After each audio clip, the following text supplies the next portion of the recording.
Hello नमस्कार, मैं सुहेल अख्तर। आप देख रहे हैं जन न्यूज़ और इस वक्त में आप देख सकते हैं कि हम मधुबनी जिले के लखनौर प्रखंड के बेरमा पंचायत के वार्ड नंबर 6 में हैं और ये बहुत ही खुश खुर्रम की खबर के साथ फिर से हम मौजूद हैं, क्योंकि आप देखते रहते लगातार हम आपको जब छात्र छात्राएं जब कोई रिजल्ट आती है या फिर कोई इस तरह के टॉप करते हैं या फिर इस क्षेत्र में कोई मेडिकल वगैरह दरोगा इस तरह की आईपीएस आईएफएस जो भी निकालते हैं बड़े बड़े चीज़ों को पदों के लिए, तो हम आपको रूबरू कराते रहते हैं। इस वक्त में इसी सिलसिले में इस वक्त में हम आए हुए हैं। आपको बताएं तो यहाँ पर इस वक्त में हमारे साथ जो है वो मांडवी कुमारी है, जो चंदन जी और सुचिता देवी जी की सुपुत्री हैं और ये फार्मर क्लास से आते हैं, किसानी करते हैं और माँ जो है वो गृहिणी है। और इस वक्त में मैट्रिक का एग्ज़ाम आपने देखा कि सारे बच्चों ने दिया था और अभी रिज़ल्ट आई है और रिज़ल्ट आने के बाद जो है बहुत ही बढ़िया रिज़ल्ट इस बार का रहा है। तकरीबन 9 लाख के करीब छात्राओं ने इसमें भाग लिया था और तकरीबन 8 साढ़े 8 के करीब में जो है बढ़िया सभी पास किया। तो अभी जिस वक्त जहां हम मौजूद हैं, ये मांडवी जी ने भी बहुत ही बढ़िया प्रदर्शन करते हुए, दरअसल में ये एक सुदूर इलाका है, यहाँ सुविधाओं की अगर बात करें आप तो चारों तरफ आप देखेंगे तो बात बधारी है। सुविधा के नाम पे बहुत कुछ नहीं है, ना कोई बहुत बड़ा मार्केट, ना कुछ ऐसा, बिल्कुल ही सुदूर इलाका है। काफ़ी अंदर आकर के ये विलेज है।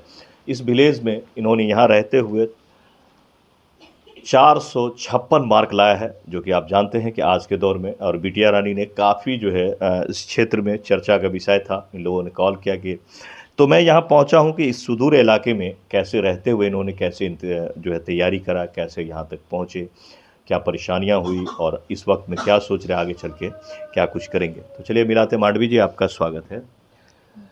क्या नाम है आपका? मांडवी कुमारी। पिताजी का नाम?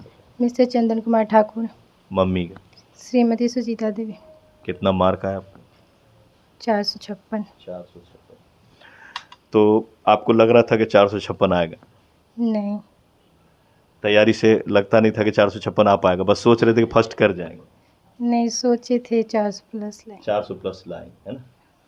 तो इस वक्त में जब 456 आया तो घर का माहौल कैसा रहा? सब बहुत ज़्यादा खुश हो गए थे, किसी ने सोचा नहीं था इतना ज़्यादा मार्क आ पाएगा। आपको कैसा लग रहा है कि इतना बढ़िया मार्क आया? बहुत अच्छा लग रहा है। अच्छा लग रहा है। मांडवी, आगे क्या तैयारी करने का सोची है? नीट निकालना है? हाँ। यानी साइंस में? Medical line. मेडिकल करना है, यानी साइंस से इंटर करने के बाद, ऐसे करने के बाद मेडिकल लाइन। मेडिकल में जाना है ना? हाँ। तो अभी तो आपने मैट्रिक करा है, फिर आईएससी करेंगे, है ना? हाँ। तो कहाँ एडमिशन का क्या सोचा है? वो पापा जो बोलेंगे वो। पापा जो बोलेंगे भाई। अच्छा, यहाँ रहते हुए कैसे तैयारी कैसे किया, ये बताइए आप। मेरी फैमिली ने सपोर्ट किया बस। तो कैसे पढ़ाई, कैसे क्या चल रहा था? यूट्यूब का सहारा ले रहे थे, ऐसे ही पढ़ रहे थे, ट्यूशन्स कर रहे थे, क्या क्या? ट्यूशन, होम ट्यूशन पढ़ते थे। कहाँ पर ट्यूशन कर? घर पे ही सर आती थी पढ़ाने के लिए। अच्छा अच्छा। और यूट्यूब का भी कुछ लिया आपने सहारा? नहीं। नहीं। तो आगे की पढ़ाई घर पे रह के करना चाहती हैं या फिर हॉस्टल्स वगैरह जाना चाहती हैं? पापा जो बोलेंगे वो। नहीं, आपके मन में क्या चल रहा है? जहाँ अच्छा पढ़ाई हो पाएगा वही वो करेंगे। नीट निकालने का सोच रहे हैं? हाँ। तो जब आया तो मम्मी पापा ने क्या कहा जब इतना बढ़िया रिजल्ट आया तो? बहुत खुश हो गए थे, उनको विश्वास भी नहीं हो रहा था। विश्वास नहीं हो रहा। अच्छा, तो यहाँ पे रह करके कोई परेशानी भी हुई आपको पढ़ाई में? जैसे ऐसे इलाके में थे जो इलाका थोड़ा सा कम डेवलप है, तो किसी तरह की कोई परेशानी भी हो रही थी? ज़्यादा नहीं हुआ, थोड़ा सा बहुत। थोड़ा सा किस तरह की परेशानी हो रही? जैसे स्कूल जाने में प्रॉब्लम होती थी, बस इतना ही। किस स्कूल से है? बेरमा स्कूल से। बेरमा स्कूल। तो थोड़ा सा यही रास्ता का प्रॉब्लम। हाँ। तो उम्मीद करते हैं कि आने वाले वक्त में जो है आप इससे भी बढ़िया मार्क लाएंगे हाँ। और नीट करेंगे, हाँ। यानी डॉक्टर बनना चाहते हैं। तो आप देख सकते हैं, चूँकि मैट्रिक की स्टूडेंट है और पहली बार जब कैमरे पे कोई आता है तो थोड़ा सा बचपना रहता है, तो थोड़ा सा घबरा सा जाती हैं। तो ये चाह भी रही हैं बोलना, तो कम बोल रही हैं। तो मैं आपको बताऊं कि इनका मन में ये चल रहा है कि अगर आगे मौका लगता है और पढ़ाई जारी रहती है और लगातार पढ़ाई करने की कोशिश में है, तो नीट निकाल कर एक अच्छा डॉक्टर बनना चाहे। अच्छा, डॉक्टर ही क्यों बनना चाह रही? मेरी दादी मेडिकल लाइन से थी, उनका सपना है डॉक्टर बनना। क्या थी आपकी दादी? एनएम। एनएम से। क्या नाम है आपके दादी का? मिसेस उर्मिला देवी। तो ये आपको किस में ज़्यादा मार्क आया है? जी, मैथ्स मैथ में। कितना मार्क है मैथ में? 96। लेकिन आप तो साइंस की तरफ जा रही है। तो 1 मार्क ही उससे कम है, 95 साइंस में भी है। साइंस में भी है। नहीं तो आप नीट के आईटी की तरफ भी जा सकते हैं, आईटीएन की तरफ, जी नहीं। क्योंकि घर का माहौल है कि मेडिकल तो मेडिकल ही जाना है ना? हाँ। तो आप देख सकते हैं, चूँकि बचपन से इन्होंने दादी के देखा था, तो इनका भी शौक़ है कि मेडिकल में जो है वो इनकी दादी की शौक़ थी कि मैं डॉक्टरों के नीचे रह के बहुत काम करी हूँ, तो हमारे घर में भी कोई डॉक्टर बने। तो यही ख्वाब होता है। हम जो विलेजर्स होते हैं ना, गांव के लोग, भावनाओं में बहुत ही डूबे हुए होते हैं। हम एक दूसरे की भावनाओं को बहुत समझते हैं। अपने ख़ानदान परिवार को जब देखते हैं तो हमारा शौक़ होता है कि अगर हमारे चाचा चौकीदार है तो हम डीएसपी बने, अगर दरोगा हमारे पिताजी तो हम जो आईएएस ऑफिसर बने, आईजी बने, आईपीएस करें। तो ये इस तरह की शौक़ होता है कि अगर हम कहीं ब्लॉक में काम कर रहे हैं तो हमें शौक़ होता है कि हम कम से कम वीडियो तो बने ही बने, एसडीएम बने, कलेक्टर बने। ये सोच होती है और ये अच्छी बात है कि अगर आपके घर में कोई ऐसा पढ़ने वाले बच्चियां हैं तो इनको अब भेदभाव को आपको दूर करिए। बिल्कुल मत सोचिए कि हॉस्टल्स में रखेंगे तो कैसे रहेगी, नहीं रहेगी।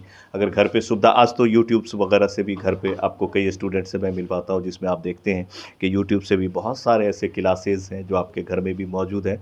तो प्लीज़ आप भेदभाव ना करें, बेटा हो या बेटी, पढ़ाएं। और अगर वो पढ़ने में बढ़िया है तो प्लीज़ आप सब कुछ लगा दें। अगर आप देख रहे हैं कि इतना बढ़िया मार्क लाई है, आज के दौर में इतना मार्क लाना ये बहुत बड़ी बात होती है ऐसे सुदूर इलाके में रह के। तो मुझे तो पूरी उम्मीद है कि 3 से 4 साल के अंदर में फिर से एक बार मैं यहाँ, अगर मेरी ज़िंदगी रही तो आऊँगा। जब ये बेटी हमारी जब डॉक्टर बनेगी, जब ये नीट निकालेगी, तो इंशाल्लाह फिर से हम इस दरवाजे पे आएँगे। ये मुझे पूरा उम्मीद है, क्योंकि कॉन्फिडेंस लेवल देखने से बात समझ में आती है।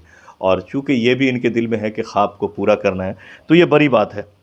तो उम्मीद करूँगा मैं कि आप लोग समझ रहे होंगे कि स्टूडेंट को कैसे रखनी चाहिए और कैसे करनी चाहिए। और अगर वो चंदन जी इनके पिताजी हैं। भाईजान, जब ये आपकी बेटियां पढ़ रही थी 10th में, तो आपको लग रहा था इतना बढ़िया मार्क आएगा? जी, इतना अच्छा तो नहीं लग रहा था, लेकिन भरोसा था जो कि बढ़िया मार्क लाएगी। तो कहीं न कहीं कहा जाए तो जब हम लोग किसी सीड को रोपते हैं, यानी पौधा के किसी बीज को रोपते हैं, तो पता नहीं रहता है कौन सा है, लेकिन जब पेड़ निकल के आ जाता है तो पता चल जाता है कि ये फला प्रजाति का पेड़ है। तब आपकी बेटी ने नंबर ला के ये दिखा दिया है कि अगर आप उसको फ्रीडम देते हैं, आगे पढ़ाई करवाते हैं, तो वो एक अच्छा पद पे जा सकती है, अच्छा डॉक्टर बन सकती है। तो आगे का आपके दिल में क्या चल रहा है? देख रहे हैं जैसा जो जिसमें उस हिसाब से उसका जाएगा मन, उस हिसाब से करूँ। पूरा आज़ादी मिलेगी पढ़ाई हाँ में। हाँ, जी जी जी तो आप भी चाहते हैं कि आपकी बेटी डॉक्टर बने? जी जी, निश्चित। निश्चित रूप से। ऐसा कोई नीचे कौन नहीं चाहेगा। कौन नहीं चाहेगा? जी जी, तो आप देख सकते हैं चंदन जी, तो कैसा खुशी महसूस हो रहा है जब रिजल्ट आया तो? बहुत अच्छा लग रहा है, बहुत अच्छा क्योंकि बेटी के नाम से पहचाना जाए तो वो बहुत अच्छा बहुत बड़ी बात। जी जी जी। आपको बताएं, मैं अंदर की बात बताऊं तो बेटी से बाप को बहुत प्यार होता है। बेटी एक ऐसी चीज़ है कि पूछिए ही मत। उससे पिताजी से जितनी मोहब्बत होती है, फिर माँ को जो है बेटे से मोहब्बत रहता है। तो इसीलिए इन्होंने बिल्कुल सही कहा कि बेटी से अगर मुझे पहचान मिले तो ये बहुत ऊँची बात है। जी चंदन जी, आपका बहुत बहुत शुक्रिया। जी, धन्यवाद। तो चलिए मैं मिलवाता हूँ उनके दादी जान से, जिनके वो देख करके वो डॉक्टर बनने की सपना सजोई है। क्या नाम है आपका? उर्मिला देवी। आप एएनएम रही हैं? जी। तो इस वक्त में आपकी बेटी ने जो है, मतलब आपकी पोती ने जो है निकाला है और डॉक्टर बनना चाहती, क्या कहते हैं? जो उसका मर्जी और अच्छा है, हमको तो और हौसला बढ़ाना चाहिए। तो आप उनको कह रही थी कि बढ़िया पढ़ो, डॉक्टर की तैयारी सही सही बात में बोल रहे थे। तो अब तो उस मकाम पे जा रही है, तो आप लोग की तरफ से कैसे क्या? जो होगा सब कुछ हम करेंगे, उनके लिए पीछा नहीं हटेंगे। पीछा नहीं हटेंगे। नहीं। तो अब तो पास की, तो कैसा लग रहा है? कैसा इतना बढ़िया रिजल्ट आया? बहुत अच्छा लगा। बहुत अच्छा लगा। चलिए ठीक है, ये दादी थी। और कुछ कहना चाहेंगे आप लोगों के लिए जो बेटी नहीं पढ़ाते हैं उनके लिए? बेटी को तो ज़रूर पढ़ाना चाहिए, क्योंकि बेटी बहुत निर्धन आदमी होती है, इसलिए बेटी को पढ़ाना उचित है।